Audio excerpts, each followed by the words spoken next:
The reflection in the mirror showed me wearing a wedding dress, its lace skirt blooming like clouds, luxurious and dazzling.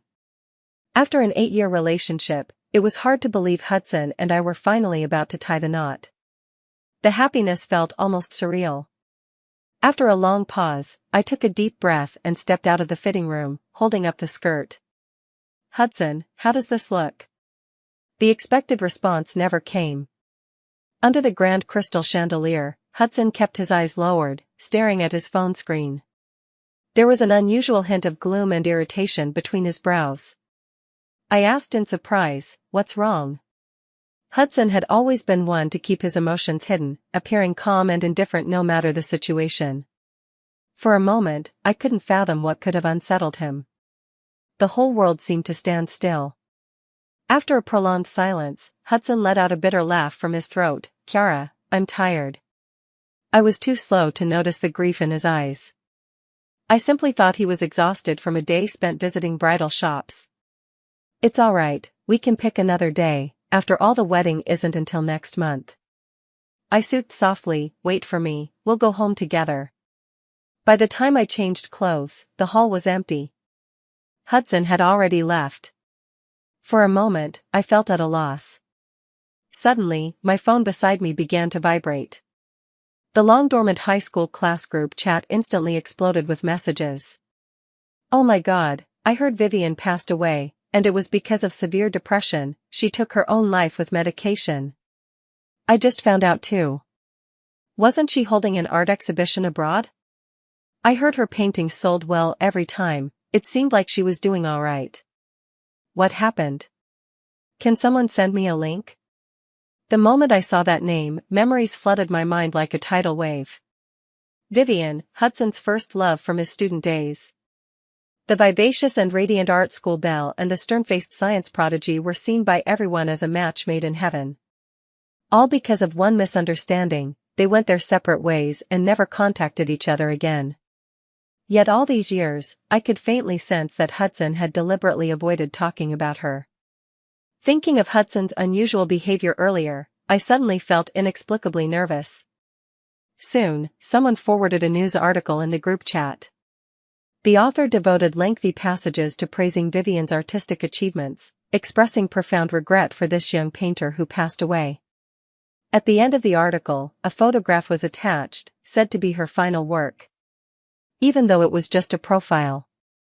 I recognized at first glance that she had depicted Hudson from our high school days. The subject's angular features were sharply defined, with prominent brow bones casting stark shadows, though the facial details remained indistinct. But the mole at the corner of his eye, in both size and placement, was identical to Hudson's. With trembling hands, I clicked open the comments section. What a pity, so young and beautiful, yet she chose to end it all. It must be heartbreak. Though this final work has no facial features, the outline clearly shows she was painting a boy.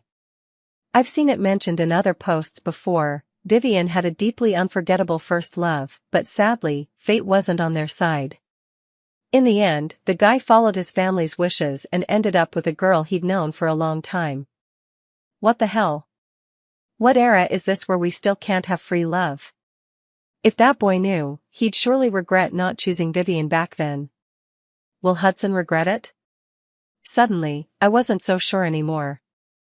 Things had come to this point, I could only suppress the ache in my chest, forcing myself not to associate the two together. The most important thing right now is to find Hudson. On the way back, I kept comforting myself while dialing his number repeatedly. Call after call, all went unanswered. Then I reached out to relatives and friends, but no one knew his whereabouts.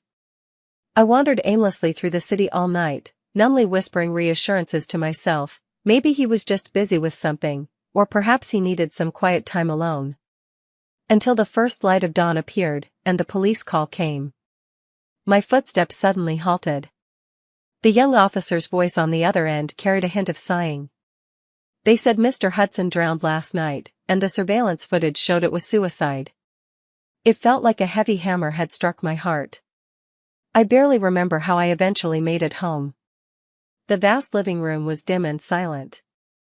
In an instant, the entire world seemed to shrink to just me. Suddenly, I remembered last month when I was leaning on Hudson's shoulder watching a movie. He teased me for being emotional, but his tone was full of affection. I also recalled that night on my birthday when he proposed to me at the highest point of the Ferris wheel. Back then, he knelt on one knee and spoke with devout sincerity, "Kiara, thank you for these 8 years by my side. Will you be my lawful wife?" Without hesitation, I extended my hand to let him slip the diamond ring onto my finger. At that moment, his pupils seemed to hold scattered starlight, tenderly captivating enough to make one fall. What could have made him willingly abandon happiness within reach and resolutely choose death? The answer my heart desperately denied was ultimately confirmed in that room, the one Hudson had never allowed me to enter. I smashed the lock and pushed open the door, only to be stunned by the scene inside. The cramped, dim room was nearly filled with paintings. Chaotic yet orderly, they were neatly arranged, easily over 100 pieces. By the sliver of sunlight streaming through the window, I clearly saw the signature in the bottom right corner, Vivian. Each piece was marked with a date, from the first to the last, spanning the long, 8-year passage of time. The final painting bore flamboyant handwriting in its lower right corner. If time could rewind, 18-year-old Hudson would never have let go of Vivian's hand. I recognized it at a glance. This was Hudson's handwriting. So, the anonymous customer who had been purchasing Vivian's artworks at high prices every year, as reported in the news, turned out to be my fiancé, Hudson. Then what about my 8 years? I, too, had been an outstanding student, full of dreams and boundless prospects, yet I gave up University A and traveled thousands of miles to City B for the sake of his promise. During his startup days, I poured out all my savings to live with him in a dark, damp basement, enduring hardships I'd never known before. Yet it turned out that Hudson, always so reserved and restrained, had actually been obsessively in love with Vivian all along. So much so that he would abandon everything without hesitation to die for her. I covered my mouth, desperately trying to suppress the grief in my chest. But at some point, that string in my mind suddenly snapped, ringing out violently in the silent air. Then daylight abruptly darkened, and everything around me faded like flowing water. In my final moment of consciousness, I heard the thunderous sound of my own body hitting the ground. When I opened my eyes again, countless flickering lights swam before me. As my vision gradually cleared, the clamor in my ears grew louder. "Hudson, do you even like me?" A sweet yet aggrieved voice rang out across the classroom. Following the sound, I found Vivian's delicate and youthful face. Now dressed in her school uniform, she had fair skin, a small upturned nose, and an air of understated purity. At this moment, the faint redness at the corners of her eyes from disappointment lent her a fragile beauty. Beside her, Hudson's jaw was clenched tight, yet his expression remained as calm as still water. This memory is all too familiar to me. In my past life, Hudson deliberately confessed his love to me in public just to spite Vivian. Unexpectedly, Vivian got so angry that she went abroad to study. Meanwhile, having grown up with him since childhood, I took his confession at face value and gradually fell for him. From then on, I changed my college plans for him, supported his startup, managed household chores for him, losing myself completely in the process. Everything seemed natural, like water flowing downhill. It wasn't until the day Hudson committed suicide for Vivian that I suddenly realized he had never loved me at all. Under her questioning, Hudson slightly furrowed his brow. Then, he glanced at me indifferently. "You're mistaken. I like Kiara. We grew up together, and we'll be attending the same university in the future." His tone was calm, as if discussing the weather. But I was too foolish back then to realize I was merely a supporting tool in their performance. Seeing Vivian about to storm off in anger, I stepped forward at the right moment. "Wait, he's lying. Hudson told me himself, he only likes Vivian." Vivian's footsteps finally halted, and her sobs gradually subsided. Hudson, however, suddenly widened his eyes in astonishment and turned to me. "Kiara, what are you saying?" I slowly stepped back, melting into the crowd. "He won't go to college with me either. All he wants is to see Vivian every day." Vivian's emotions gradually steadied. She lifted her head and asked Hudson in a slightly coquettish voice, "Is what she said true? Why didn't you tell me yourself?" Hudson's expression gradually turned cold. For a moment, he completely ignored Vivian standing nearby. He walked up to me, grinding his teeth as he said, "You said it yourself, that we'd go to the same university together." Now that he mentioned it, I did say something like that, but that was a long time ago. When I first moved here as a child, the neighborhood kids shunned me. Malnourished and scrawny, they even nicknamed me Bean Sprout. Living next door, Hudson was like a godsend. Not only was he willing to play with me, but he also drove away those bullies by throwing stones at them.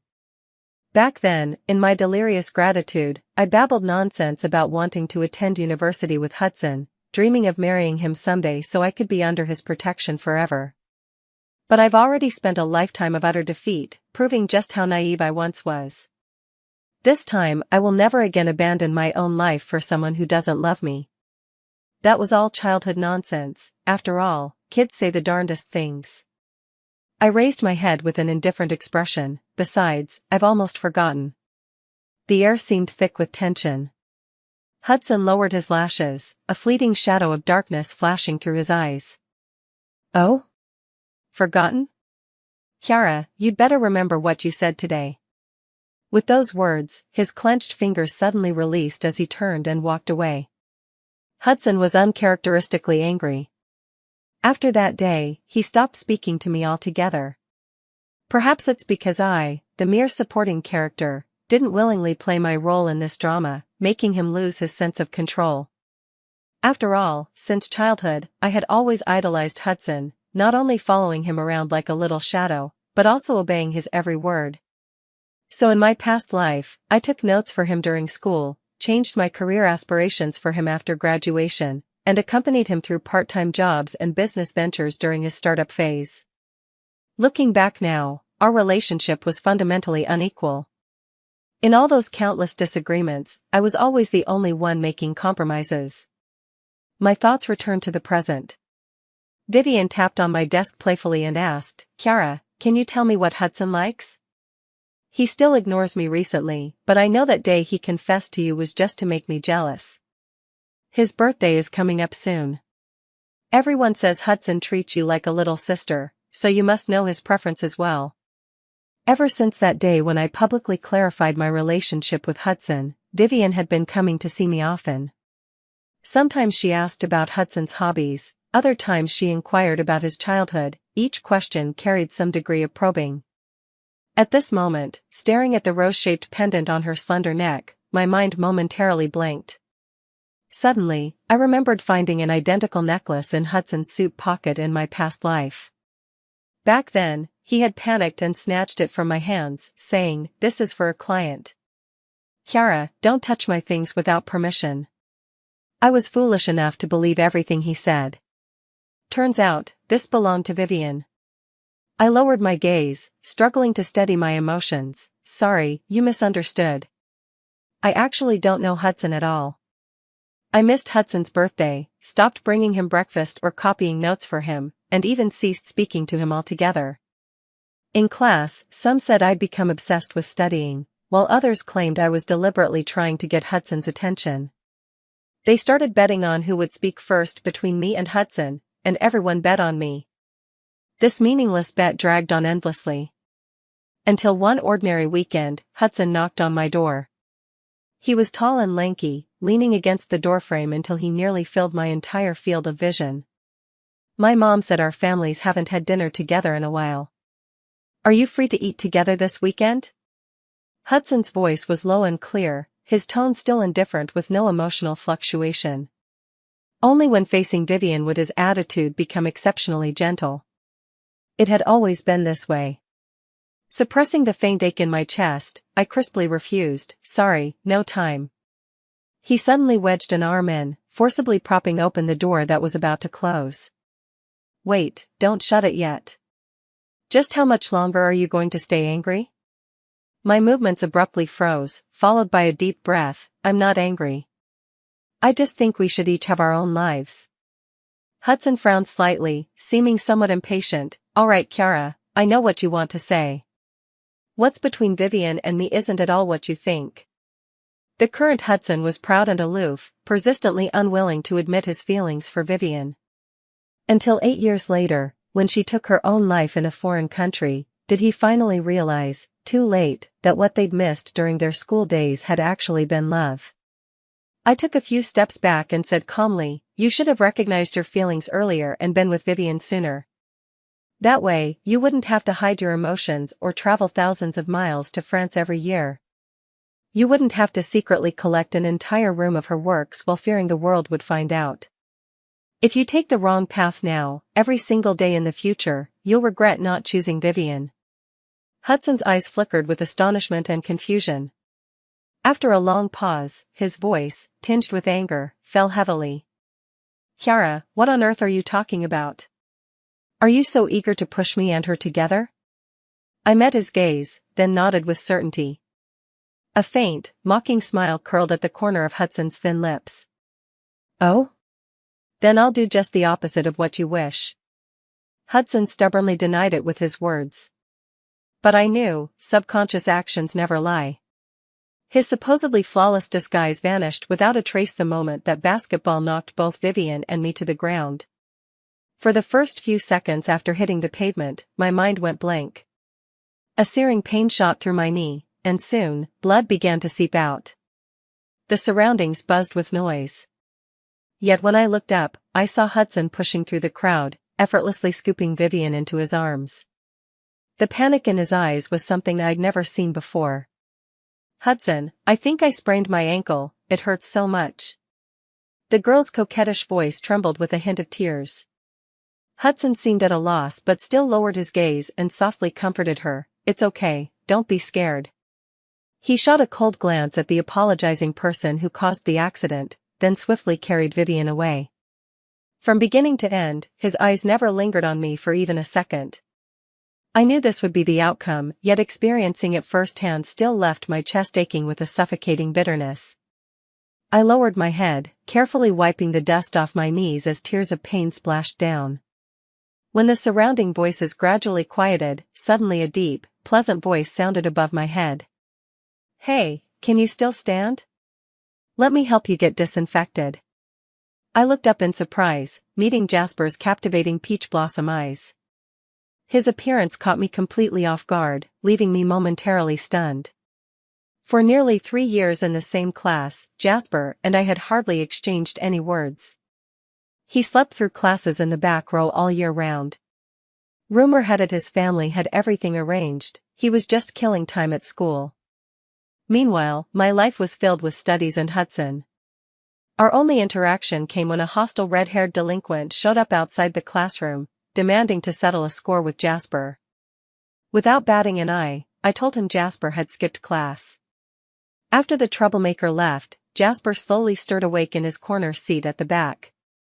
His voice was lazy and roguish. "Hey, you lied to him. Aren't you afraid of stirring up trouble?" I didn't answer him, just hugged my exercise book and quickly slipped into the office. Later, for some unknown reason, he didn't come to school for a long time. So long that I almost forgot about him. At that moment, he lazily stretched out his hand toward me. "Why are you staring at me? Go get some medicine, don't miss your beloved math class." I didn't hesitate any longer and used his help to stand up. Limping all the way to the infirmary door, the sounds from inside clearly reached my ears. "It's just a superficial wound. The injury has been disinfected. You two can return to class now." "Teacher, I feel like the bones in that area really hurt. Are you sure I shouldn't stay and rest a bit longer? If you're worried, this classmate can accompany you to the hospital for a thorough examination." Vivian bit her lower lip and hesitated for a moment before saying, forget it. It probably isn't that serious. I'm just more sensitive to pain." "Are you really okay? Don't push yourself." Hudson lowered his gaze, his tone gentle and patient. It was yet another side of him I'd never seen before. Vivian curved her smiling eyes and shook her head lightly. "I'm fine, let's hurry back to class. I'd feel terrible if I delayed your studies." After confirming the wound wasn't serious, Hudson carefully helped Vivian up. We abruptly collided at the doorway. Hudson's gaze drifted over Jasper for a few seconds before locking onto my knee. I instinctively looked down and saw a crimson stain. The wound must have been aggravated during the walk. Now it looked bloody and raw, with some dried reddish-brown stains making it appear even more gruesome. Hudson's expression shifted slightly. His gaze finally settled on Jasper's hand gripping my arm. "Kiara, why didn't you come with us earlier?" Vivian glanced at Jasper, then widened her eyes in surprise. Jasper carefully helped me onto the temporary hospital bed before looking up at her with a sarcastic tone. "Obviously, she could barely stand from the pain while you two were running ahead without a second thought." His gaze swiftly brushed over the small white bandage on Vivian's ankle. "Seems you're more seriously injured, no wonder he was in such a hurry." At a glance, the wound wasn't obvious. Vivian's cheeks quickly flushed pink, her bright eyes flashing with both embarrassment and anger. "Can't be bothered with you. We're going back to class." Hudson merely cast an indifferent glance at Jasper. "You can leave. I'm here for Kiara. She's known me longer, so it's naturally more reassuring." His tone carried undisguised hostility. Vivian pouted in dissatisfaction. "Hudson, let's go back first. Kiara has someone with her." He remained unmoved, as if he hadn't heard Vivian's voice. Jasper curled his thin lips into a roguish smirk. "Hey, you didn't even look back when you took Vivian away earlier. Showing up now, what's your deal?" A momentary look of surprise flashed across Hudson's face before he turned to ask me, "Kiara, do you want this punk to stay with you, or?" "Enough, Hudson." I cut him off abruptly. "How long has this been going on?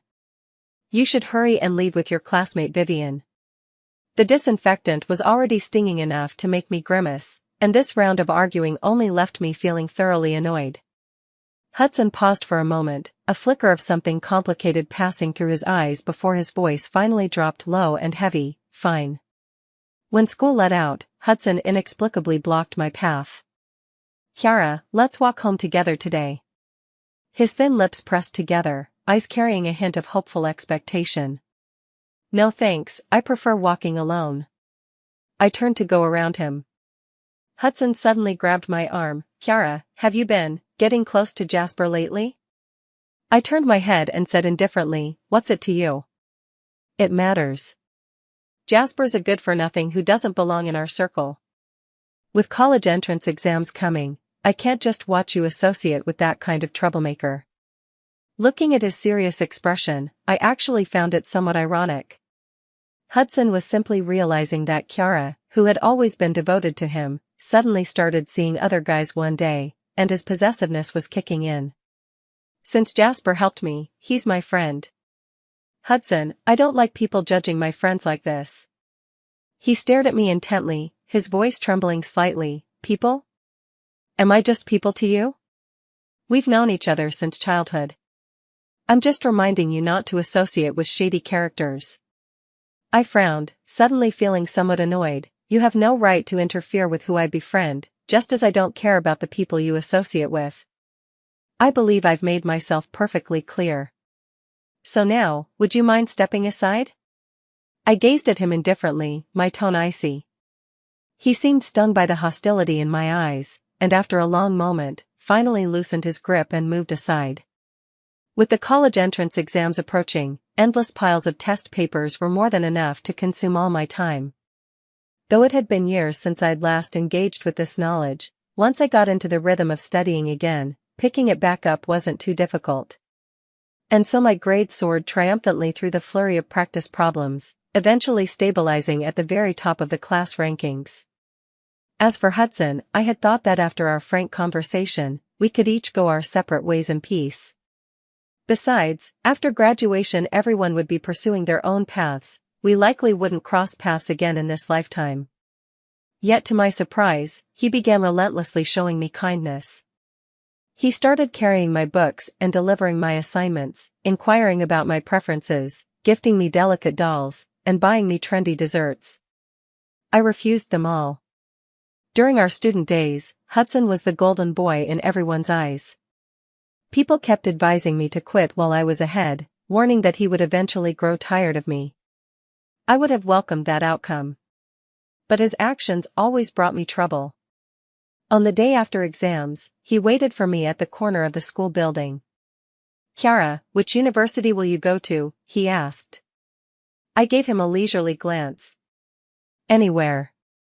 As long as it's not where you are." Hudson let out a bitter chuckle from his throat. "You'll be going to a university, right? After all, it's been your dream since childhood." I froze for a moment. So he had known all along. In my past life, I was just one step away from a university. In the end, it was my own hands that let go, all because of his confession and promises.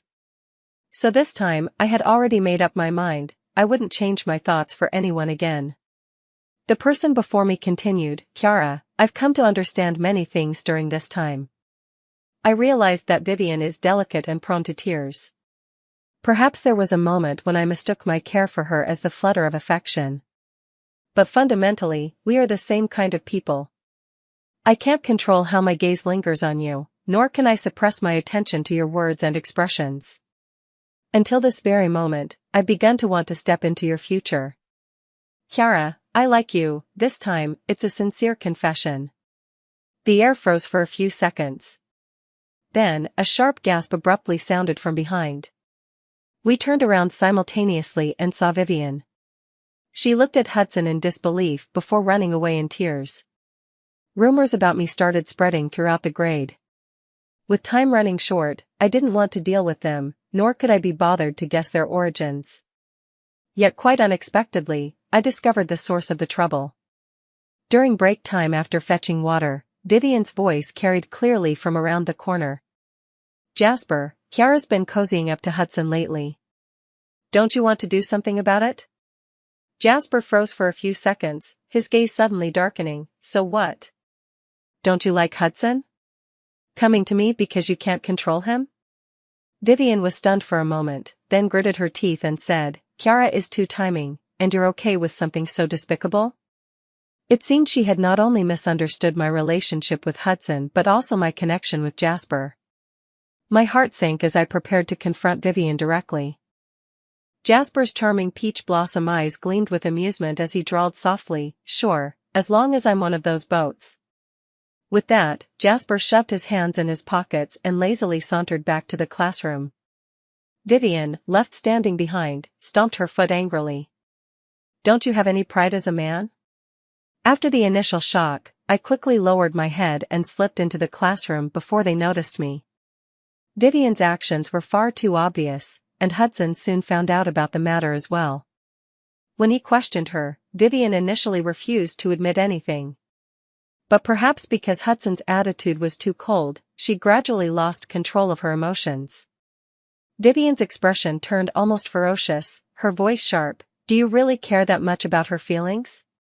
It was just a few casual remarks, it's not like I did anything to her. Besides, was I wrong? Didn't Kiara flirt around? Otherwise, how could you possibly like her, a boring, old-fashioned bookworm? What exactly does she have that's better than me?" In Hudson's memory, Vivian had been innocent, kind-hearted, and guileless, just prone to petty moods. But now, driven by emotion, the words that slipped out unconsciously left him utterly stunned. The atmosphere remained stiff for a long time. All that could be heard was his soft sigh before he spoke, his words decisive and ice-cold.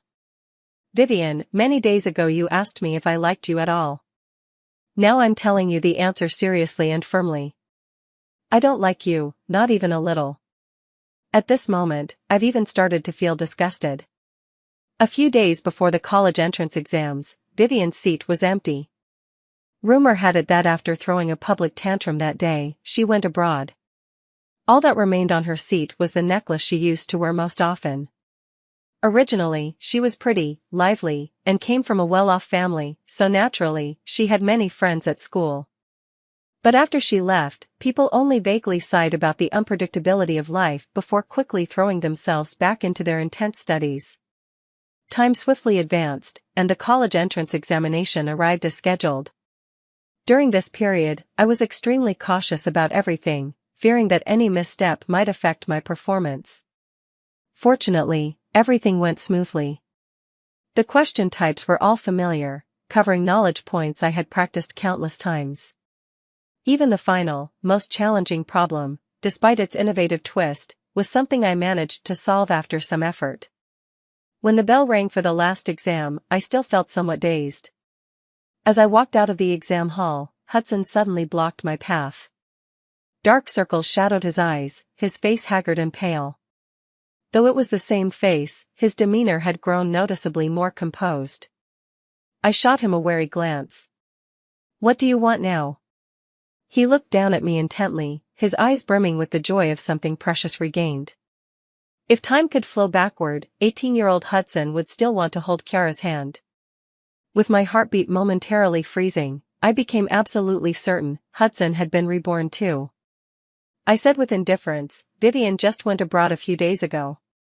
You can still book a ticket today, there's still time." He shook his head, desperately concealing the emotions in his eyes. "No. In my last life, I made the stupidest choice. After I died by suicide, my soul wandered the world for a long time. I saw you walk into that room, saw our parents utterly devastated. And I saw the police uncover the truth. Vivian was already in the late stages of cancer, knowing her time was running out.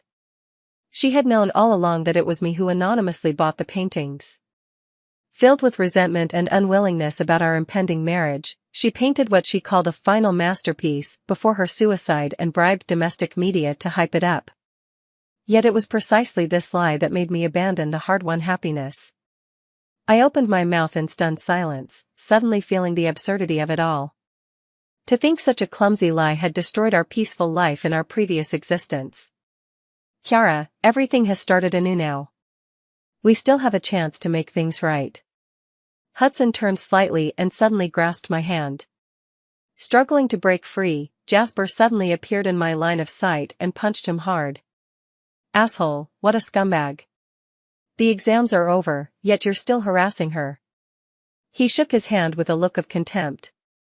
Caught off guard, Hudson fell to the ground in a humiliating heap. Jasper strode past him and walked straight toward me. "Kiara, did he hurt you?" I shook my head.